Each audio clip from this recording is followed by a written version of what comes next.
Hello दोस्तों, नमस्कार। मैं मंटू सर। आज मैं आपके लिए बिहार बोर्ड का जो 12वीं कक्षा का हिंदी का किताब है उसमें आपको दो भाग पढ़ना है। पहला आपका गद्य खंड और दूसरा पद्य खंड।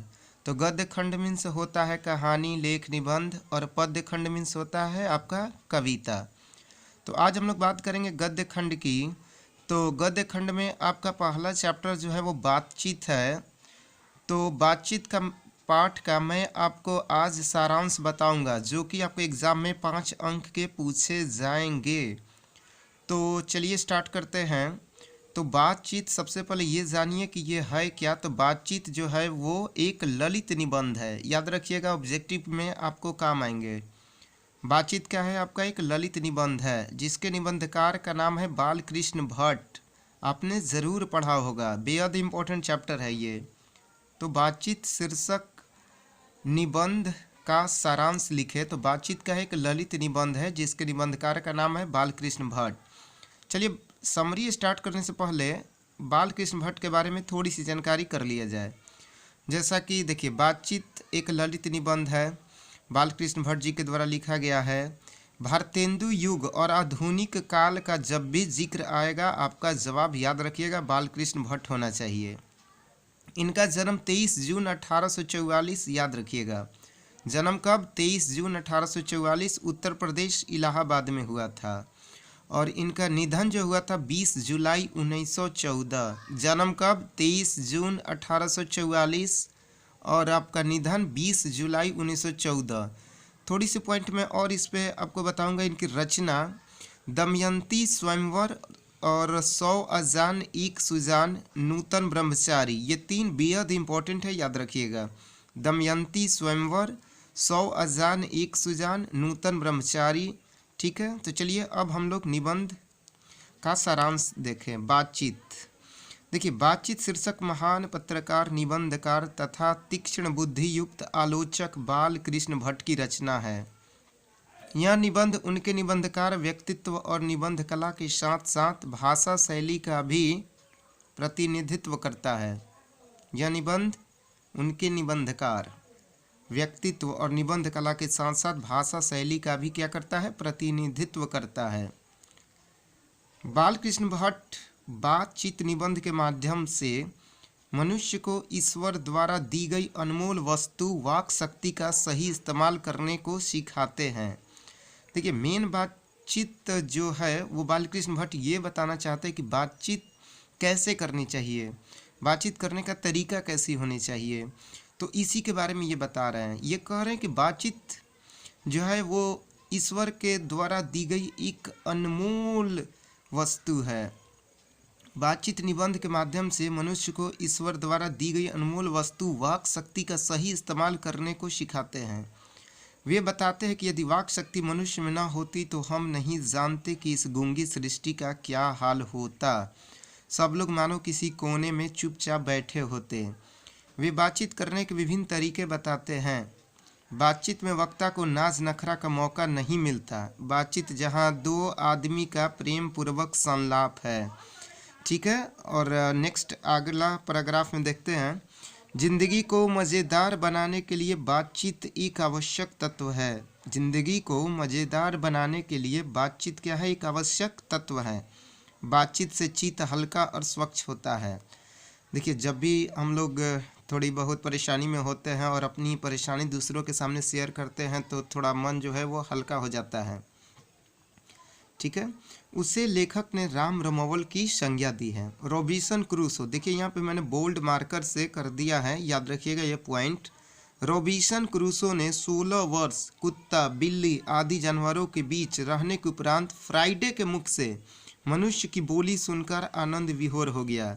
यहाँ से एक ऑब्जेक्टिव आपका पेपर में आ सकता है। रॉबिन्सन क्रूसो ने 16 वर्ष कुत्ता, बिल्ली आदि जानवरों के बीच रहने के उपरांत फ्राइडे के मुख से मनुष्य की बोली सुनकर आनंद विभोर हो गया। याद रखिएगा, किसके मुख से? फ्राइडे के मुख से। मनुष्य का गुण दोष प्रकट करने के लिए बातचीत आवश्यक है। बिल्कुल सही है।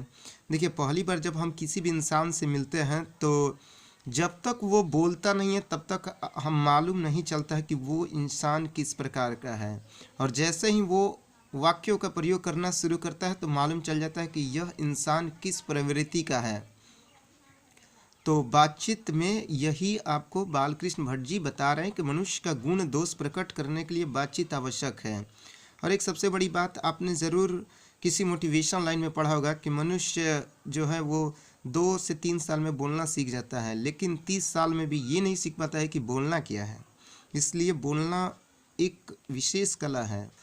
तो अगला पैराग्राफ में यही बता रहे हैं कि मनुष्य का गुण दोष प्रकट करने के लिए बातचीत आवश्यक है।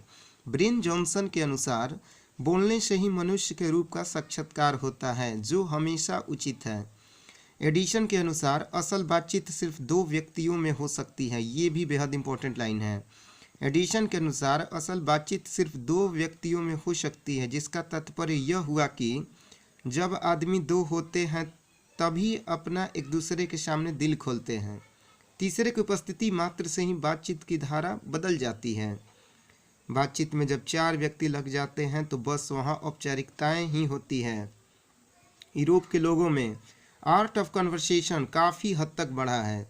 जैसा कि इस पैराग्राफ में बालकृष्ण भट्ट जी बता रहे हैं कि असल बातचीत कितने लोगों के बीच में? सिर्फ 2 लोगों के बीच में हो सकती है। तीसरे की उपस्थिति मात्र से ही बातचीत की धारा जो है वो बदल जाती है, और 3 से अधिक होने पर बस वहाँ औपचारिकताएं ही पूरी होती है।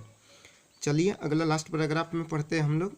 काव्य कला प्रवीण विद्वान मंडली 2-4 दिली दोस्त 25 वर्ष के ऊपर वाले तथा नीचे वाले युवक युवतियों अपने अपने ढंग से आपसी बातचीत की सरसता को बनाए रखते हैं। देखिए, हर उम्र में हर का अपना अपना बात होता है। बच्चे अलग बात करते हैं, किशोरावस्था के लोग अलग बात करते हैं, युवावस्था अलग, प्रौढ़ावस्था अलग। बातचीत के लिए 2 पक्षों की उपस्थिति लाजिमी है। बातचीत होने के लिए एक दूसरे के पास आने जाने में शिष्टाचार की त्रुटि हो सकती है। लेखक के अनुसार अपने आप बात करने की शक्ति पैदा करना सबसे उत्तम प्रकार की बातचीत है। बातचीत को समाप्त करने से सभी प्रकार के रास्ते हैं जो हैं वो बंद हो जाते हैं, इसलिए बातचीत ज़रूरी है। तो ये आपका पहला चैप्टर बातचीत जो है एक शीर्षक निबंध, यानी कि मैंने पहले भी बताया एक ललित निबंध है जिसका मैं सारांश बताया हूँ, जो कि आपके एग्ज़ाम के लिए बेहद ही इम्पोर्टेंट है। आप इसको एक बार फिर से समझ लीजिएगा कि बातचीत एक ईश्वर के द्वारा दी गई एक अनमोल उपहार है। अगर सृष्टि में बातचीत ना हो तो इस गूंगी सृष्टि का क्या हाल होता। और बातचीत करने का तरीका भी बताते हैं कि मनुष्य को कैसे बात करनी चाहिए, कैसे बोलनी चाहिए, छोटे से कैसे बात करनी चाहिए, बड़ों से कैसे बात करनी चाहिए। और मेरे अनुसार तो अगर आपके पास 2 चीज़ है, बोलना और बैठना, तो आपकी ज़िंदगी आराम से बीतेगी, क्योंकि ये 2 चीज़ें 99.99 लोगों के पास नहीं होता है, जिसके कारण उनको भारी कठिनाइयों का सामना करना पड़ता है, बोलना और बैठना। तो बातचीत शीर्षक निबंध में यही बालकृष्ण भट्ट जी बता रहे हैं, और ये एक इम्पोर्टेंट ललित निबंध है। मैंने कुछ ऑब्जेक्टिव भी आपको बता दिया है, जैसा कि जन्म आपको बताया है 23 जून 1844 और निधन 20 जुलाई 1914, और इनकी रचना है दमयंती स्वयंवर, 100 अजान 1 सुजान, नूतन ब्रह्मचारी, सद्भाव का अभाव, पद्मावती, वेणी संहार। फिर से मैं एक बार रचना पढ़ दे रहा हूँ। दमयंती स्वयंवर, 100 अजान 1 सुजान, नूतन ब्रह्मचारी, सद्भाव का अभाव, पद्मावती, वेणी संहार। और इनका सबसे इम्पोर्टेंट जो एक मासिक पत्रिका है वह हिंदी प्रदीप, जो कि 1877 में प्रकाशित हुआ था। तो ये कुछ बालकृष्ण भट्ट जी से रिलेटेड पॉइंट थे जो मैंने आपको बता दिया, और ये समरी है, इसे एक बार बढ़िया से फिर से आप सुन लीजिएगा, जो कि बेहद इम्पोर्टेंट है। और एक कॉपी में इसे नोट कर लीजिएगा, और जब टाइम मिले तो अपने दोस्तों को ज़रूर शेयर कर दीजिएगा। ओके, धन्यवाद।